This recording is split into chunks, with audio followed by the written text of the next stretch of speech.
대통령 파면인가 복귀인가? 헌재가 아직 대통령 탄핵 심판 선고 일정을 밝히지 않고 있거든요. 그런 가운데 오늘 오후에 한덕수 총리 먼저 탄핵 심판 선고를 할 것으로 보이는 일정을 발표했습니다. 24일 월요일 오전 10시가 되는데 대통령의 탄핵 선고도 탄핵 심판 선고죠. 탄핵 심판 선고도 곧바로 이어질 것인가 아니면 조금 더 시간이 걸릴 것인가가 상당히 궁금한 지점이 아닐 수 없습니다. 지성우 교수님 시작하시죠. 네, 원래 국민이 직접 뽑았기 때문에 민주적 정당성이 가장 높은 대통령에 대한 탄핵 심판은 굉장히 신중하게 진행이 돼야 됩니다. 그래서 해외에서 보면 탄핵 사례가 미국 같은 경우는 뭐 6개월, 1년씩 이상 걸리거든요. 그래서 아마 장기간이 소요될 것으로 생각을 하기 때문에 이번에 헌법재판소에서 한덕수 총리를 복귀를 시켜서 이 국제 정치, 경제, 이 급변하는 환경에 대비할 수 있도록 빨리 잡는 것 아닌가 이런 생각이 들고요. 대통령에 대한 탄핵 심판 결정일은 아마 그보다는 훨씬 좀 더 신중한 결정과 평의가 진행되고 있을 것이라고 생각합니다. 그럼 몇 개월 더 소요될 수 있다 이 말씀이세요? 뭐 몇 개월이 될 수도 있고 또 뭐 몇 년이 될 수도 있겠죠. 몇 년이요? 그러나 제가 보기에는 국민들이 원하는 바에 의하면 아마 4월 18일 날 두 분이 은퇴를 하신다니까 그 전에는 나오는 게 바람직하지 않겠나. 이게 국민들의 바람입니다. 예. 다른 의견 있으세요? 그 대통령 공백이라고 하는 것은 장기화되면 안 된다라고 하는 거에 대해서 아마 여기 계신 분들 또는 국민분들 모두가 이견이 없을 것 같고요. 헌재가 변론을 종결하면서 집중 심리하겠다, 최대한 신속하게 처리하겠다 이런 입장을 천명했는데 그와 다르게 지금 검사 3인 그리고 감사원장, 한덕수 총리 이렇게 선고 일정들을 좀 먼저 잡고 진행하는 것에 대해서는 좀 의아한 지점이 분명히 있고요. 실제 탄핵을 진행했던 순서에 따르더라도 이제 대통령 탄핵을 선고해야 될 시점입니다. 그에 앞서서 뒤늦게 탄핵 절차가 진행됐던 한덕수 총리에 대한 선고를 한다라고 하는 것은 조금 이해하기 어려운 측면은 있고요. 이미 공지된 바가 있기 때문에 결정은 한번 지켜보면 될 것 같고 한덕수 총리 선고가 이제 다음 주 월요일이지 않습니까? 아마도 연속적으로 곧바로 이어서 대통령 탄핵 선고를 진행하지 않을까 이렇게 좀 예상을 합니다. 예. 이용호 의원님 말씀해 주신 것처럼 헌법재판소가 대통령 사건을 최우선적으로 처리하겠다라고 했는데 굉장히 의아한 상황들이 벌어지고 있는 거죠. 가장 먼저 결정이 나온 것은 마은혁이라는 사람을 임명할 것인가 임명하지 않을 것인가. 그때 이미 8인 체제로서 진행이 되고 있었단 말이에요. 그리고 탄핵 심판 사건에 있어서도 감사원장과 검사 3인에 대해서 이 결정이 먼저 나왔습니다. 근데 그것을 보면은 어쨌든 헌법재판소가 국민들께 직접 이야기를 했기 때문에 약속한 것이라고 봐야 되는데 평의가 원활하지는 않은 상황이구나라는 것을 추측할 수 있다고 생각을 합니다. 다음 주 월요일에 국무총리 사건에 대한 결정을 내린다고 하는데 이게 각하로 나올 것인지 기각으로 나올 것인지에 따라서 저는 대통령 사건의 그 좀 향방을 볼 수 있을 거라 생각하는데요. 지금 국무총리 같은 경우에는 151석으로 가결하느냐, 200석으로 가결하느냐 거기에 대해서 국민의힘 측에서 권한쟁의 심판 청구를 별도로 넣은 것은 근데 다음 주 월요일에 같이 선고하지는 않는다고 합니다. 그런데 국무총리 측에서 각하 사유로서 주장을 한 부분들이 있거든요. 만약에 각하로서 결정이 나오면 본안 판단까지 못했다라고 저는 봐야 될 것 같아요. 그러면 국무총리와 대통령 같은 경우에는 사건들이 좀 겹치는 것이 있기 때문에 대통령에 대한 결정은 지금 뭐 예상처럼 다음 주 주말이나 뭐 이렇게 나오지는 못할 것이라고 생각하고 다만 만약에 본안 판단까지 들어가서 뭐 기각 결정이 나왔다라고 하면은 대통령에 대한 선고도 다음 주말 그 다음 주 초 정도에는 나오게 되지 않을까. 그래서 국무총리 사건에 대한 결정이 각하인지 기각인지 그 결정문을 좀 보면은 어느 정도 그 시간이 걸릴지도 예상할 수 있지 않을까 생각합니다. 예, 한덕수 총리 선고 결과가 어떤지에 따라서 대통령에 대한 선고 시점을 예측해 볼 수도 이 말씀이네요. 네. 근데 지금 그 통상적으로 예상 가능한 궤도를 좀 벗어나고 있어요. 다 아시다시피 지금 대통령은 국민이 직접 선출한 대표기관입니다. 우리나라는 대의제 민주주의 국가고 두 개의 대표기관이 있어요. 하나 대통령, 하나 국회인데 한 축이 무너졌습니다. 그리고 대통령은 국정을 전반적으로 통할하는 분이기 때문에 이 대통령직이 지금처럼 비어있는 상태가 되면 아주 곤란합니다. 지금 더더군다나 지금 트럼프 대통령이 제2기를 맞아서 세계 질서가 지금 전면적으로 재편되고 있습니다. 지금 한시가 급한 상황이고요. 우리 경제도 지금 계속 타격을 입고 있습니다. 빨리 지금 그 대통령직이 정상적으로 가동될 수 있게끔 해야 돼서 대통령에 대한 탄핵 사건을 가장 먼저 선고하는 게 정상이라고 생각이 되고, 대통령 탄핵 사건과 한덕수 총리 탄핵 사건은 연동돼 있습니다. 그렇기 때문에 사실은 대통령 탄핵 사건을 먼저 선고해야 맞는 건데, 논리적으로 보면 조금 헝클어진 것 같습니다. 그래서 지금 한덕수 국무총리에 대한 탄핵 선고하고 대통령 탄핵 선고가 어떻게 연결될지를 예측하기 어려운 상태에 지금 빠졌습니다. 예, 연동될 수 있다, 그렇지 않다라는 의견이 좀 갈리는 것 같은데. 하나 말씀드려볼게요. 예, 소송 절차의 이상이라고 하는 것은 공정, 신속, 소송 경제, 이게 소송법 1조에 나오는 내용입니다. 그래서 특히 대통령 사건이기 때문에 신속하게 빠른 선고를 해야 된다라고 하는 것은 이견을 달기 어려운 명제 아닌가 생각이 들고요. 이번 탄핵 사건 같은 경우 탄핵 사유 5가지가 간단하고 명징합니다. 기존의 탄핵 사건에 비추어서 이렇게 더 길어질 이유가 없다, 이렇게 말씀 먼저 드리고요. 한덕수 탄핵 선고 예상을 각하와 기각을 우리 강 변호사님께 해주셨는데 저는 인용될 거라고 예상이 되는데요. 왜냐하면 헌재에서 권한쟁의 사건 마은혁 재판관 임명하지 않은 부분에 대해서 위헌이다라고 최대행 관련해서 명확하게 짚었습니다. 그런데 한덕수 총리는 재판관 3명을 임명하지 않았거든요. 명백한 위헌입니다. 그리고 탄핵 사유 중에 상설, 특검 관련해서 추천 의뢰하지 않은 부분, 그것도 법률상 의무 조항인데 굉장히 장기간 의무를 해태했습니다. 헌법과 법률을 위반한 사항이 명징하고 명백하기 때문에 이 부분들 인용될 거라고 보여지고요. 예. 그런 결과를 떠나서서 어쨌든 대통령 탄핵 선고를 앞두고 그에 비춰보면 좀 더 경미한 한덕수 총리에 대한 탄핵 선고를 했다라고 하는 것은 이것을 텀을 좀 길게 두진 않을 거다. 그래서 저는 월요일 날 한덕수 총리 탄핵 선고하고 다음 날이라도 선고할 수 있다, 이렇게 봅니다. 예, 월요일 한덕수 총리 선고, 화요일 대통령 선고 가능성을 말씀하셨고요. 제가 이 의원님 말씀에 사실관계를 좀 수정해야 될 것 같습니다. 한덕수 총리께서 3분의 재판관을 임명하지 않은 것은 탄핵에 대한 결정, 그러니까 마은혁 재판관이 임명되지 않은 것이 헌법에 위반된다라고 하는 헌법재판소의 결정이 나오기 전이기 때문에 이미 탄핵이 되어서 그 결정하고는 상관이 없습니다. 만약에 상관이 있다면 지금 최상목 대행은 상관이 있으시지만 한 총리는 그 결정 전이기 때문에 사실관계는 좀 바로잡아야 될 것 같습니다. 그거에 대해서 하나 말씀드리면요. 일단 그 헌재 마은혁 재판관 관련된 헌법재판소의 결정은요, 위헌임을 확인하는 결정이었습니다. 그러니까 새롭게 어떤 사실들을 갖다가 인정해주는 결정이 아니고요, 위헌이다라는 것, 애초부터 위헌이라는 것을 결정으로 확인해주는 거기 때문에 위헌 상태는 한덕수 총리가 임명하지 않은 그 시점부터 계속 위헌이었습니다.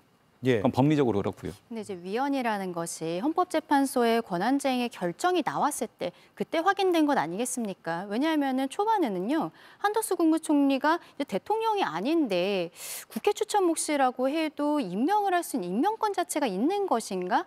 여기에 대해서도 왈가왈부가 있었단 말이에요. 그리고 한덕수 국무총리 입장에서는 지금 뭐 협의되지 않은 부분이라든지 이런 것들에 대해 문제 제기했던 것 아닙니까? 결과적으로 헌법재판소에서 그런 결정이 나와서 뭐 위헌 위법하다는 결정이 나왔습니다만, 그것이 그렇다면 국무총리가 당시 입장에 있어서 파면에 이를 정도의 사유인가? 그것은 저는 아니라고 생각을 하거든요. 그래서 그런 결정이 나왔다고 해도 저는 한덕수 국무총리는 당연히 직으로 복귀할 것이다라고 생각합니다. 예. 역시나 의견이 엇갈리고요.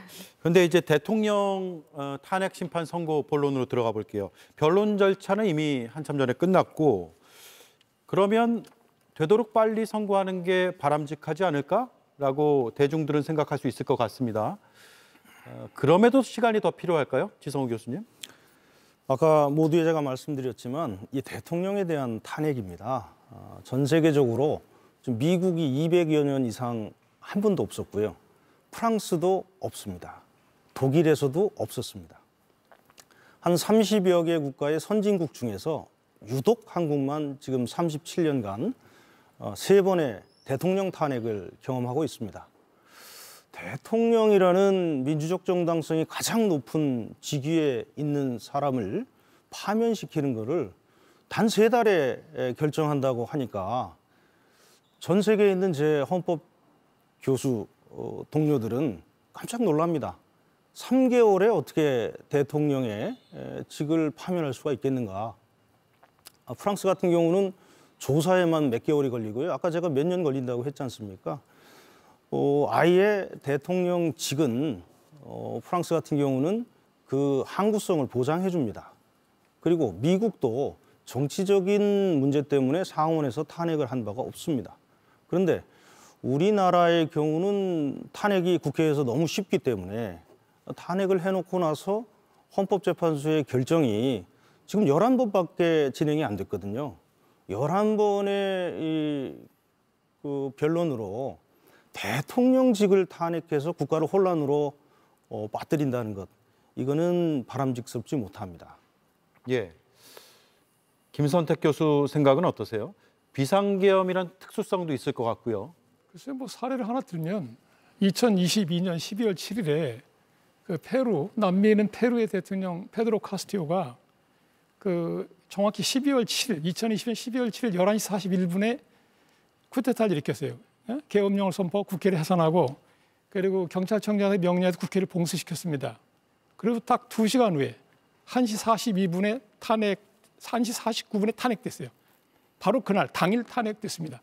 그래가지고 그 탄핵되기 7분 전인가 그때 체포됐습니다. 현직 대통령 신분으로. 그러니까 우리가 이거는 사정이 다른데 나라마다 다른 거예요. 미국 같은 경우나 프랑스 같은 경우에는 대통령이 친위 쿠데타를 일으켜서 자기 권력을 강화하거나 국회를 해산시키려 시도하지 않았습니다. 한 번도 그런 사례가 없어요. 지난번에 이제 트럼프 대통령이 그 낙선했을 때 자기 지지자들을 뭐 선동을 했는지 뭐 이렇게 해서 그게 이제 국회의사당을 난입한 사건이 있었습니다. 그게 이제 어느 범위까지 그 인정할 것인가는 이제 다툼이 있는 거고요, 사실은. 근데 이번 우리 같은 케이스는 우리나라도 지금 이게 이런 형태의 그 비상계엄 형태가 여러 번 있었어요. 1952년도에 이승만 박사가 부산에서 이런 식으로 비상계엄을 발동해서 국회의원들을 체포했고 심지어 국회의원 통근버스를 헌병대 연병대로 끌고 간 적이 있고요. 72년도에는 박정희 대통령이 10월 유신 쿠데타를 일으켜서 국회를 해산시켜버렸어요. 그다음에 다시 80년에 전두환이라는 실력자가 그 비상계엄 확대 조치를 통해서 5.17 내란 행위를 일으켰습니다. 이번이 4번째입니다. 사실은 국가 권력을 장악하고 있는 실력자가 이런 형태의 국회에 대한 이게 침탈 행위를 저지른 게 4번째입니다. 근데 그동안 한 번도 제대로 우리가 하지를 못했어요. 근데 이번이야말로 처음입니다. 우리 헌법재판소가 87년 이후에 88년부터 작동하기 시작했기 때문에 처음으로 우리가 헌법재판소에서 헌법재판 절차를 거쳐서 대통령에 의한 이와 같은 불법적인 계엄 사태에 대해서 심판하는 겁니다. 이번이 시금석이 될 거로 보고요. 그러니까 뭐 저희 헌법재판소가 그동안 상당한 성과를 거둬왔습니다. 국민의 신뢰도도 상당히 높고요. 그러니까 국민들을 안심시킬 수 있게끔 빠른 속도로 심리를 이제 종결도 했고, 그러니까 평일을 빨리 맞춰서 평결을 해서 좀 우리나라를 정상화시키길 바랄 뿐입니다. 예. 제가 보기에는 조금 다른 의견이 가능할 것 같은데요. 교수님 말씀하신 것은 지금 불법이라는 단어, 쿠데타라는 단어, 이거는 그 행위 자체를 보는 게 아니라 행위의 성격 내지는 법적 판단까지를 끝냈을 때 말씀하실 수 있습니다. 근데 뭐 주장으로 그렇게 말씀하실 수는 있겠지만 지금 현재 죄형법정주의 원칙도 있고 무죄 추정의 원칙도 있고 지금 일반 재판은 이제 겨우 시작했습니다. 그런데 그거를 교수님께서 그냥 보시기에 그렇다라고 말씀하실 수 있으나 지금 대통령의 행위가 형사적으로 처벌받은 행위라고 확정하기는 지금 이릅니다. 그래서 헌법재판소의 판결도 그 일반 재판의 그 무죄 추정의 원칙과 저는 다르지 않아야 된다고 생각을 하고요. 일방적으로 그것을 계엄 행위를 내란이다, 내지는 쿠데타다 이렇게 규정 짓고 시작하면 이미 논의를 시작하기도 전에 결론을 맺게 되기 때문에 그것은 좀 지양해야 된다고 생각합니다. 그거는 우리나라에 지금 판례가 다 있어요. 이미 대법원에서 이미 다 아시겠지만 1997년도에 그 5.17 그 계엄 확대 조치에 대해서 명백히 그 위헌성을 밝히는 그런 판례가 있고요. 그다음에 2018년에도 11월에 하나, 12월에 하나. 2018년 11월에 대법원에서는 그 부마항쟁 있지 않습니까? 부마항쟁 시에 부산 마산 지역의 계엄령 선포한 그 포고령에 대해서 위헌 위법 무효 선언을 했습니다. 그리고 그 2018년 12월 달에는 그 10월 유신 때 했던 전국 비상계엄 선포행위의 그 위헌 위법 무효를 선언했습니다. 우리 대법원에서. 그리고 또 2020년 8월 20일에는 긴급조치 제9회 발동행위에 대해서 또 심판을 했어요. 그러니까 그때 어떻게 했냐면 그 국가 비상사태, 그러니까 전시사변 또는 이에 준하는 국가 비상사태를 해석하면서 여기에 전혀 해당되지 않는다. 그죠? 그 발동 요건을 전혀 충족하지 않았기 때문에 애초부터 그 계엄 선포와 그 계엄 선포에 따른 포고령은 처음부터 무효다. 이런 선언을 했습니다. 그런데 지금 이번에 작년 12월 3일에 그 비상계엄 선포행위를 보면 아주 아무렇지도 않은 상태, 그러니까 아주 평온한 상태에서, 그죠? 전시사변 또는 이에 준하는 국가 비상사태에 낌새도 전혀 없는 상태에서 느닷없이 갑자기 군대를 동원해서 계엄 선포를 한 겁니다. 그렇기 때문에 이 문제는 다른 사건들, 우리가 그동안 대법원에서 판결했던 사건들하고 비교를 해보면 아주 명백합니다. 그리고 지금 이거는 형사사건이 아니에요. 지금 이걸 뭐 나중에 내란죄가 형사범죄로 어떻게 판단될지는 법원에 맡기는 것이고, 지금 일단 우리 헌법재판소에서는 탄핵 사건을 하는 거고, 또 제가 이거를 지금 그 불법계엄이라고 하는 말은 왜 하는 말이냐면, 지금 세계 학계에서 지금 쿠데타를 연구하는 많은 단체가 있고 많은 데이터베이스 구축하는 연구소가 있어요. 거기에 보면 다 지금 우리 12.3 계엄에 대해서는 아주 새로운, 아주 최근에 그 친위 쿠데타, 권력자에 의한 불법 계엄 쿠데타로 다 등재되기 시작했습니다. 여기저기에서. 그러니까 이건 국내에서 뭐 이걸 이리저리 판단할 문제가 아니고 이미 세계 학계에서는 평가가 거의 끝나가고 있는 상황입니다. 그러니까 우리가 이 문제를 놓고서 자꾸 뭐 이거다 아니다 할 문제는 아니라 생각해요. 일단 이 12.3 이 계엄 자체는, 그죠? 권력자에 의한 친위적인 그 셀프 쿠, 우리가 스페인어는 아우토 골페이라고 그래요. 하도 많이 그 남미에서 이런 형태의 쿠데타가 발생하고 있기 때문에 그것의 한 최신의 가장 텍스트북 케이스로, 과거에는 1992년에 페루의 알베르토 후지모리의 그 쿠데타가 가장 텍스트북 케이스였어요. 이제는 윤석열의 이 2023년 12월 3일 이 불법 쿠데타가 가장 전형적인 텍스트북 케이스로 이제 될 거라고 이렇게 다들 쓰고 있습니다. 그러니까 이걸 일단 알고서 하시는 게 좋을 것 같습니다. 네, 지금 말씀하신 게 굉장히 중요한데요.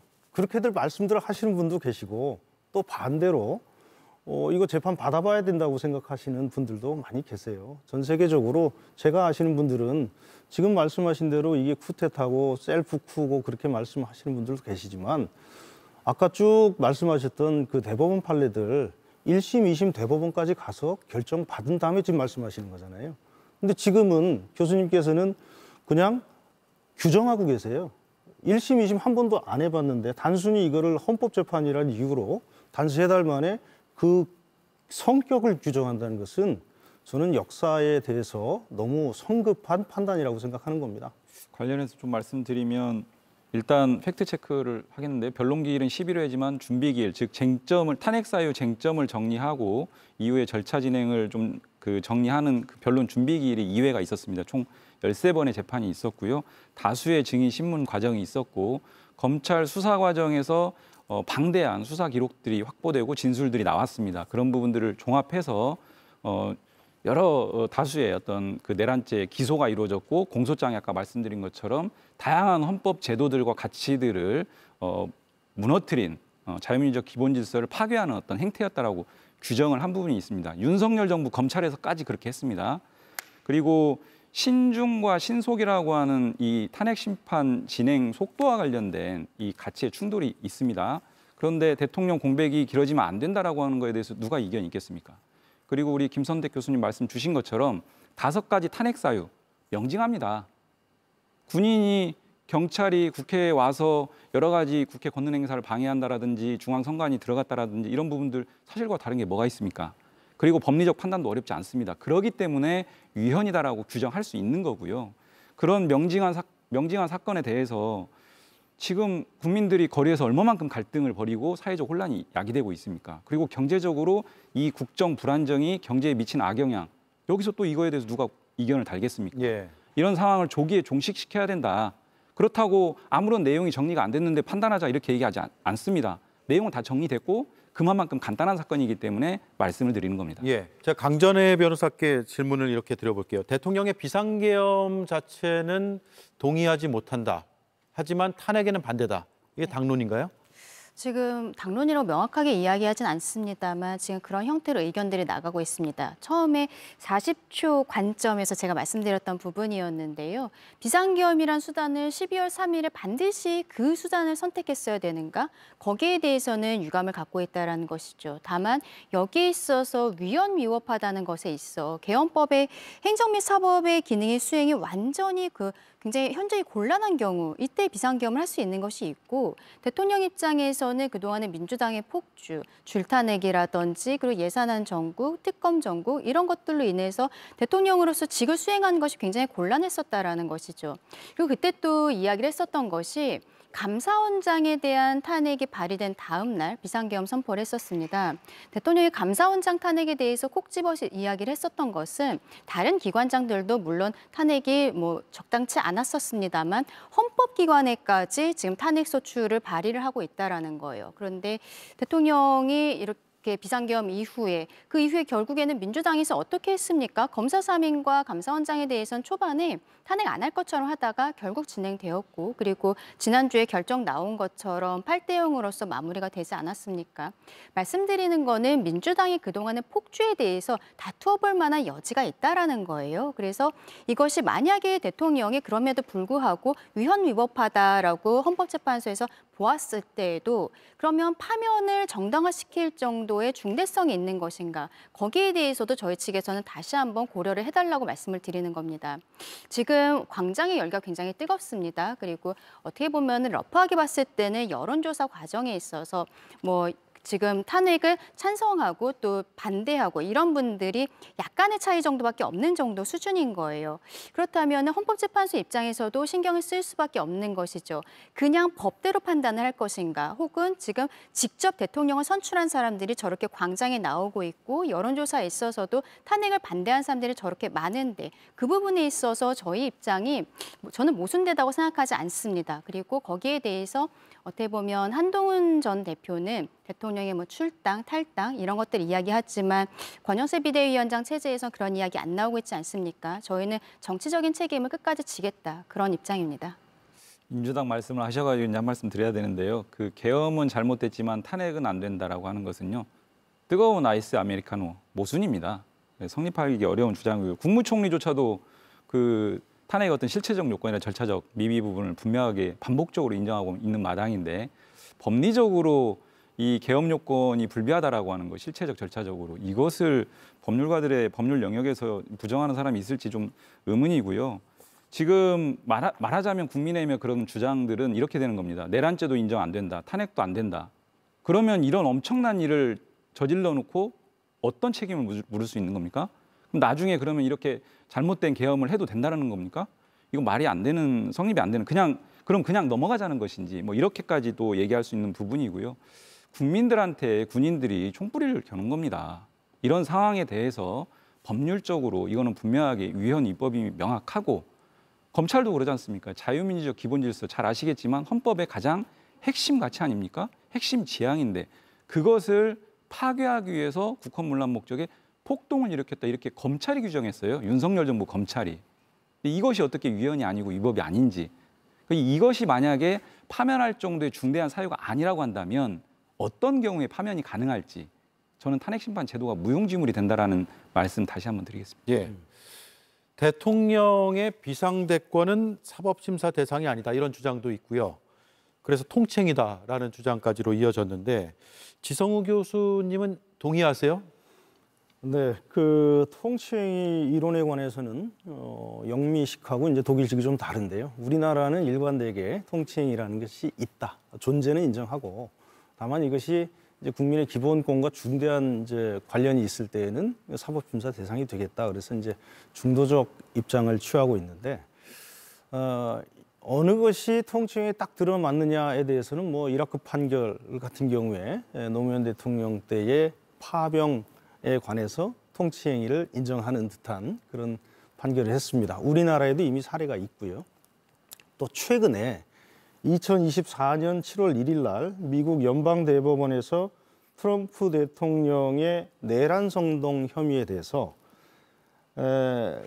대통령의 종국적이고 배제적인 헌법적 행위에 대해서는 절대적으로 면책하겠다.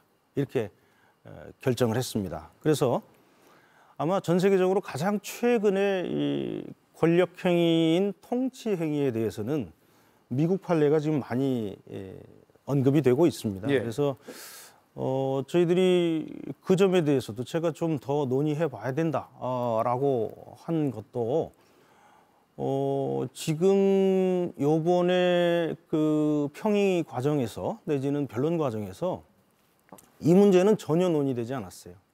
통치행위냐 아니냐 이런 논의가 있었어야 되거든요. 근데 아까 제가 심리미진이다.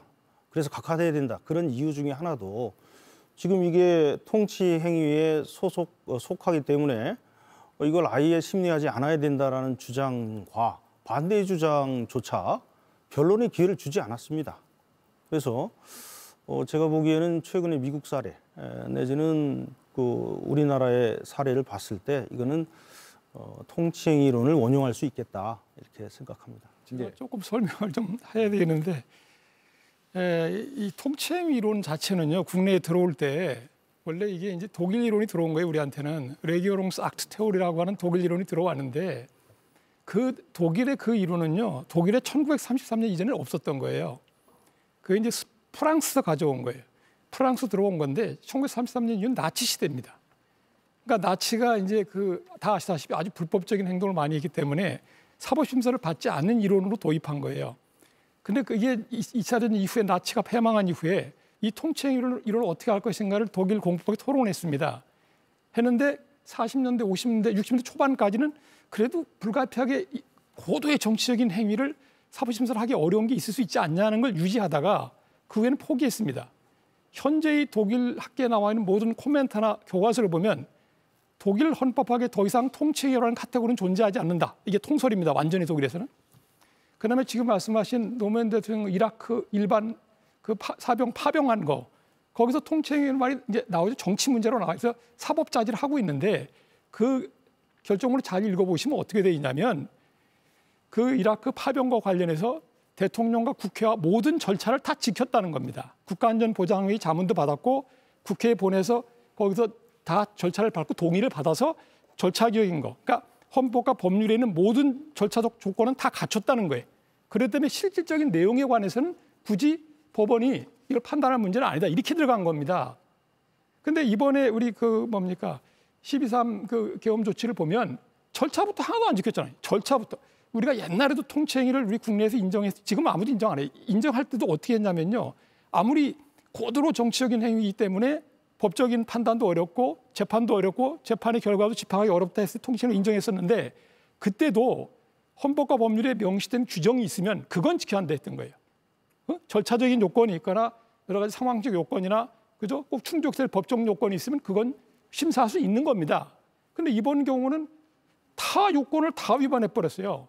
그러니까 심사 못할 이유가 없는 거라는 생각이 좀 듭니다. 그래서 이제 그렇고요. 그다음에 사실 통치행위로는 논할 실익이 별로 없는 게 이미 아까 제가 말씀드린 대로 대법원 판례가 이미 있고 그 5.17 비상계엄 확대 행위에 대해서 그걸 그 뭡니까 통치행위로 볼 수 없다고 하는 대법원 판례도 있고 그리고 김영삼 대통령 때 금융실명제 긴급재정 경제명령에 관한 판결에서 거기서 이미 그 국민의 기본권을 중대하게 침해하는 경우에는 통치행위라는 카테고리를 인정한다 하더라도 심사할 수 있다.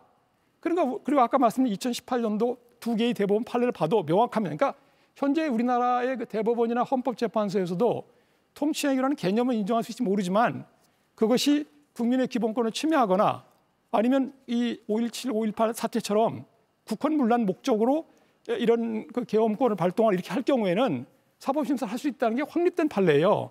그러니까 더 이상 논의할 필요가 없게 된 겁니다. 이번 이번 그 탄핵 저 심판 절차에서는 평의에서도요? 별 실익이 없는 거예요. 제가 좀 말씀을 드릴게요. 요 부분에 관련해서 김 교수님 참 말씀 잘 하셨는데요. 그 판례들 다 원용하신 판례들 옳습니다.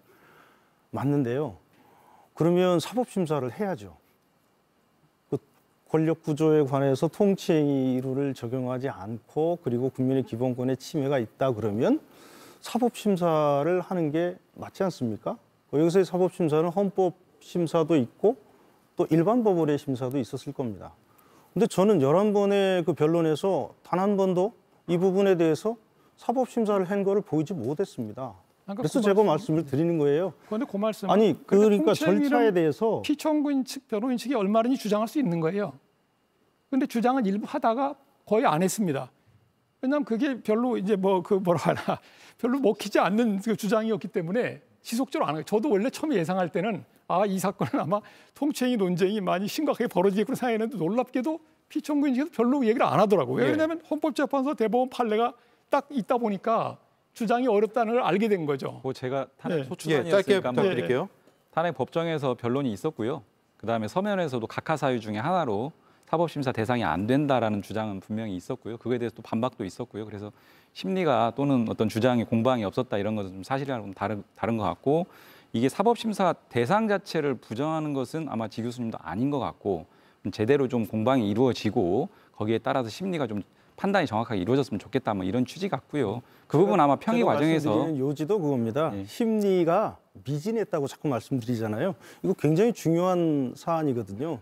사법 심사를 아까 이제 자꾸 내란이다, 뭐 쿠데타 이렇게 말씀하시는데 이게 내란인지 쿠데타인지 관해서 국민들이 알 수 있을 정도로 중계도 했고 그런데 제가 보기에 저는 11번의 심리를 다 봤는데 거기에 대해서는 그다지 구체적으로 심리가 되지 않았습니다. 물론 서면으로 할 수 있었겠지만 그 사법심사 문제는 굉장히 미진하게 진행됐다고 생각합니다. 절차적인 문제를 짚어주셨는데 최근에 인용이나 기각이냐가 아니라 각하가 되어야 된다라는 주장이 꽤 많이 나오고 있어요. 국민의힘에서도 그런 주장을 이어가고 있고 그런데 각하 가능성은 대통령 측에서도 초반에 주장했다가 더 이상 주장하지 않은 것으로 보이는데 최근 다시 이게 급부상했단 말이에요.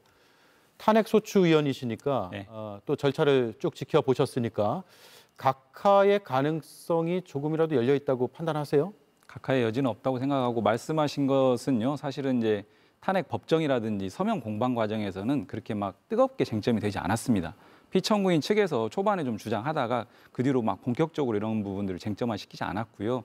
지금 변론 종결 이후에 좀 장외에서 정치적 어떤 공방의 소재로 좀 활용되는 측면이 있다 저는 이렇게 보고요. 왜 이게 받아들일 여지가 없다고 말씀드리냐면 몇 가지 주장하는 사유들이 있거든요. 뭐 예를 들면 일사부절의 원칙 두 번에 걸쳐서 첫 번째는 통과가 안 되고 나중에 탄핵 소추안이 두 번째 가결이 됐는데 12월 7일은 정기국회 기간이고 나중에 가결된 12월 14일은 임시국회 기간입니다. 회기가 바뀌었기 때문에 같은 회기 내에 동일 안건 처리가 아니기 때문에 일사부절의 원칙이라고 하는 게 적용될 여지가 없고요. 그다음에 가장 많이 초반에 주장했던 게 내란죄를 내란 행위로 변경한 부분. 이거에 대해서 심지어 이제 권성동 원내대표인가요? 안 꼽는 찐빵이다. 이런 표현까지 해가면서 했는데 사실 이 부분들은요. 박근혜 탄핵 사건 과정에서 이미 권성동 소추위원이 다 했던 내용입니다. 소추 사실의 변경이 없기 때문에 국회 재의결 필요 없다. 각하 사유 아니다. 이렇게 정리했던 부분으로 그냥 가름하고요. 법사위 조사 절차 거침이 없이 국회에서 바로 의결하는 것은 또 맞지 않다. 이런 주장도 하고 있는데 그것도 국회법에 재량으로만 규정돼 있습니다. 꼭 조사를 법사위에서 해야 되는 의무 조항이 아니기 때문에 그런 피청구인 측의 각하 사유 주장도 수용하기 어렵다, 수긍하기 어렵다는 부분이고요. 정리하면 이런 각하 사유 주장은 피청구인이 서면으로 했던 주장들은요. 이미 박근혜 탄핵 사건 결정문에서 다 배척이 된 주장입니다. 그렇기 때문에 아마 그런 것들을 고려해서 강하게 쟁점화시키진 않았던가 아닌가 저는 이렇게 생각을 합니다. 여지가 전혀 없다라는 말씀인데요. 네. 박근혜 대통령 사건 때도 이제 뇌물죄 부분에 대해서 철회를 하면서 동일성 여부에 대한 이야기들이 나왔는데 이번에 대통령 사건 같은 경우에는 국회에서 탄핵 소추안인데 그 내란죄라는 단어를 15번 정도 담았단 말이죠. 그렇다면 이것은 본질적인 부분이 아니냐라고 볼 수밖에 없는 것입니다. 그리고 앞서 그 김선택 교수님께서 말씀하신 내용 중에서 이번 비상계엄이 절차적인 부분을 하나도 지키지 않았다라고 단정적으로 말씀하신 것이 있는데 국무회의에 대한 부분을 말씀하신 것이 아닌가라고 생각을 합니다.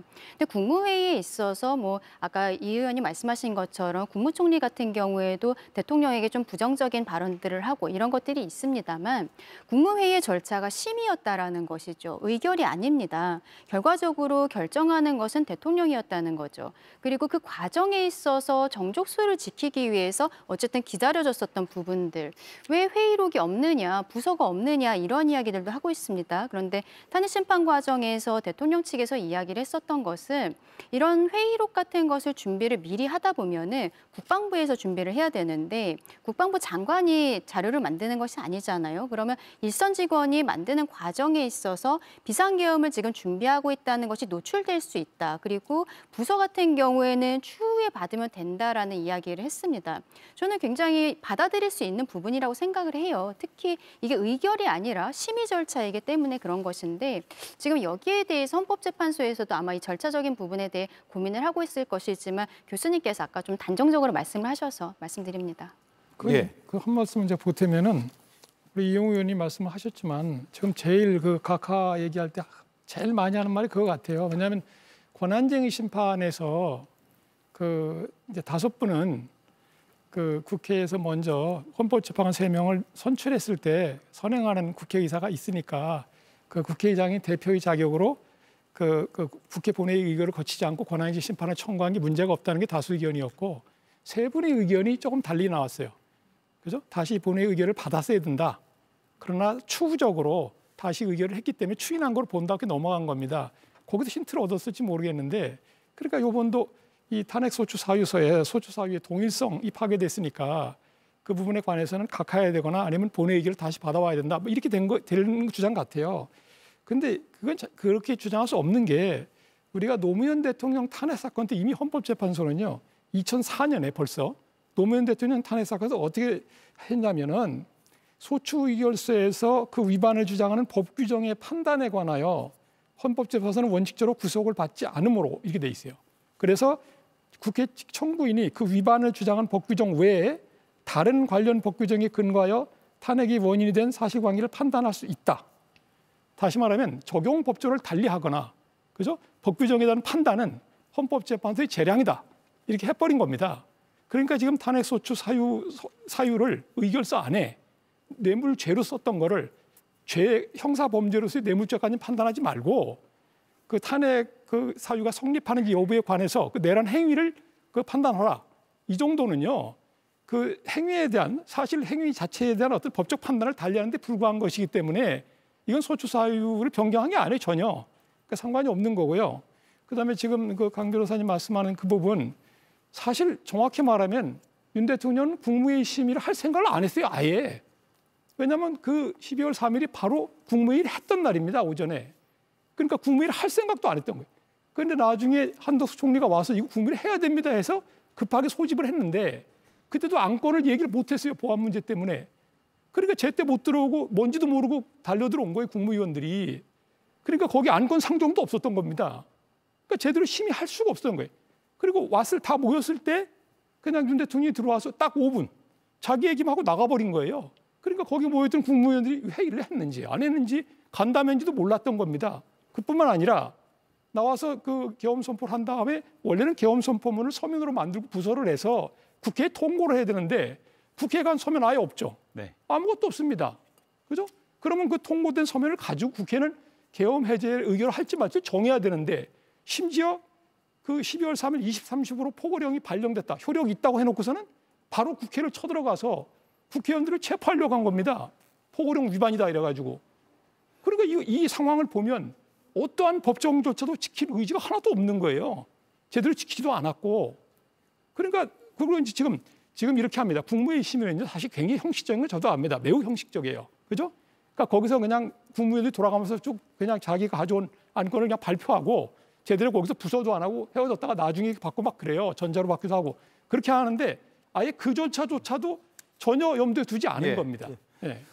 지금 3가지를 말씀해 주셨어요. 소추 사유에 본질적으로 변경을 가한 것에 대해서 위헌이고 따라서 이제 각하돼야 된다는 주장에 대해서 노무현 대통령 때 판결을 쭉 말씀을 하고 읽어주셨는데 똑같이 했습니다. 예, 거기서 잘 읽어보시면 소추 사유의 동일성을 헌법재판소가 더해서 그것을 판단할 수 있다고는 했지만 거기서 덜어낼 수 있다고는 안 했습니다. 지금 말씀하신 거는 미처 저쪽에서 소추단 쪽에서 국회 쪽에서 얘기하지 못한 것에 대해서 심리를 하다 보니 이게 좀 있네? 라고 하는 다른 소추 사유가 발견되었을 때 그것을 더해서 할 수 있다는 얘기지, 소추 사유를 국회에서 온 것에 대해서 함부로 덜어낼 수 있다고 얘기하는 것은 아닙니다. 그 문제는요. 예. 형사소송법에서도 형사소송을 할 때도 공소장 변경할 때는 네. 축소 사실의 아니, 경우에 그러니까 그러니까 제가 이걸 지금 확장하는 게 아니고 확인하고 싶은 것은 이렇게 하는 거예요. 교수님께서 말씀하신 것에 아니, 그러니까. 제가 말씀을 드리는 거는 지금 이거는 소추 사유를 뺀 거잖아요. 지금 말씀하신 거는 소추 사유를 더한 거를 아니, 그러니까. 얘기하시니까 아니, 그 뜻이 아니 그것은 말씀을 드리는 게 아니라는 아니고 말씀을 제가 먼저 드리고요. 원래 소추 사유 변경이 왜 문제되는 거냐면 형소법의 공소장 변경하고 유사한 건데 공소 사실을 축소했을 때 또 축소했을 때 축소한 사실을 판단했을 때 그 당사자에게 실질적인 불이익만 없으면 우리 형사소송에도 그냥 넘어갑니다. 교수님, 법원이 직권으로 넘어가는 거예요. 죄송한데요. 제가 그러니까 기자님들한테 이 얘기 저한테 물어보시면요. 네. 제가 뭐라고 대답을 하냐면 당신이 이 사건의 피소추인이라고 생각해봐라. 본인이 80%가 틀리다. 국회에서 넘어온 소추 사실의 80%가 틀린데 기자분 본인이 가서 본인이 형사소송이나 본인이 헌법소송 받는다고 하면 이건 인정할 수 있겠냐. 지금 내란 혐의를 뺀 그걸 맞습니다. 말씀하신 거죠? 내란 혐의 뺀 거요. 소추 사실의 동일성, 본질성이 사라진 거고요. 아니, 노무현 내란- 대통령 때 내란 판례는 내란 여기다가 범죄로 대입할 수가 평가하는 없습니다. 부분을 변경한 거예요. 그러니까 이게 뭐냐면 그 사실, 그 탄핵 소추 사유의 전제가 되는 사실 자체는 하나도 안 뺀 겁니다. 그대로 있는 예. 거고요. 비상계엄의 행위 자체는 그대로 있는데 있는 거죠. 어, 내란 이걸- 죄까지 평가할 거냐? 예, 제가 좀 보태서 예. 말씀드릴게요. 예, 말씀하시죠. 그러니까 80%가 변경됐다라고 말씀하시는 게 그건 사실을 너무 호도하시는 거고요. 지금 저희가 주장하는 내용들, 국회 측에서 주장했던 내용들은 그 5가지 탄핵 사유 아닙니까? 5가지 탄핵 사유는 그 계엄 발령, 계엄 그 선포, 포고령 발령, 국회 침탈, 중앙선관위 침탈, 그다음에 각종 체포 시도. 이 사실관계 주장이 전혀 변동된 게 없습니다.